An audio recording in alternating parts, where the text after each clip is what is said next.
ଜୟ ଜଗନ୍ନାଥ ଭାଇ ତ ମୋର ଆଜି ଉଠିଲା ବେଳକୁ ହେଇଗଲାଣି 4:45। ତାପରେ ନିତ୍ୟ କର୍ମଚାରୀ ବାହାରିଲା ବେଳକୁ ହେଇଗଲାଣି 5:20। ତ ଗାଡ଼ି ନେଇକି ବାହାରିଗଲି ମୋ ପାର୍କ। ତ ସକାଳେ ଆଜି ମୁଁ ଫୋନ୍ କରିଥିଲି ଭାଇ, କିନ୍ତୁ ଭାଇ ଫୋନ୍ ରିସିଭ୍ କରିନଥିଲେ। ଯେହେତୁ ଭାଇ ସକାଳେ ଫୋନ୍ ରିସିଭ୍ କରିନଥିଲେ, ସେଥିପାଇଁ ମୁଁ ମୋର 2 ଚକିଆ ବାହନ ଧରି ବାହାରି ପଡ଼ିଲି ପାର୍କ ଆଡ଼େ।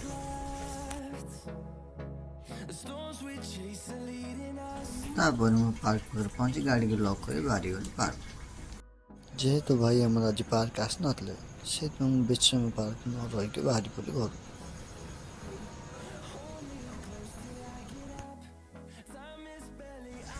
ତ ମୁଁ ଯାଇକି ଘରେ ପହଞ୍ଚିଲା ବେଳକୁ ବୋଉ କରୁଥିଲା ଘରେ ପୂଜା।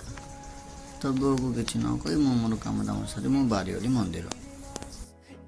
ତ ମୁଁ ମନ୍ଦିର ପାଖରେ ପହଞ୍ଚି ଗାଡ଼ି ପାର୍କ କରିକି ଚାଲିଗଲି ମନ୍ଦିର ଭିତରକୁ। ମନ୍ଦିରରୁ ପୂଜା ସାରିକି ମୁଁ ବାହାରି ଯାଇଥିଲି ପୁଣି ଥରେ ଘରକୁ। ଘରେ ପହଞ୍ଚିଲା ବେଳକୁ ବୋଉର ପୂଜା ସରିନଥିଲା। ତ ବୋଉର ଯେହେତୁ ପୂଜା ସରିନଥିଲା, ମୁଁ ମୋର ନିଜେ ଟିଫିନ୍ ବାଢ଼ିକି ନିଜେ ରେଡ଼ି କରିକି ବାହାରି ପଡ଼ିଲି ଅଫିସ୍। ବାଟରେ ରହିକି ଜଗନ୍ନାଥ ମନ୍ଦିର ରହିକି ଦର୍ଶନ କରିକି ମୁଁ ବାହାରିଗଲି ଅଫିସ୍। ଅଫିସ୍ରେ ପହଞ୍ଚିଲା ପରେ ଗାଡ଼ିକି ଧୁଆଧୁଇ କରିକି ରେଡ଼ି କରିଦେଲି।